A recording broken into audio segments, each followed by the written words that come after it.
Ito weather update.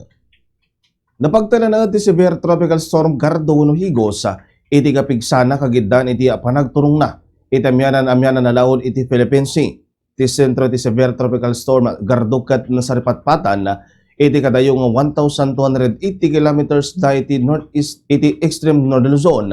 At kapigsa ti angin nakat 95 kilometers kada oras kin agturong iti amyanan na laon iti kapaspas at 25 kilometers kada oras.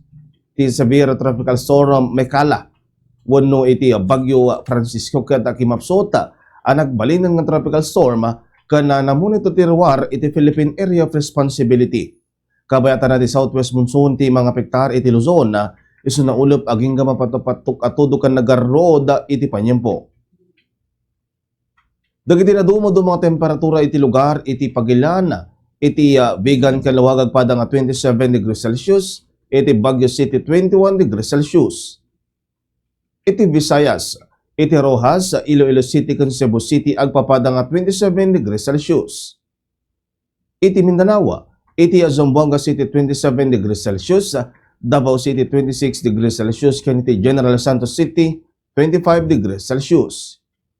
Simising tinit alas 5:29 tibigata, ket dumnek inton rabi alas 6:28. Daytan ti weather update para ti Bombo News and Views.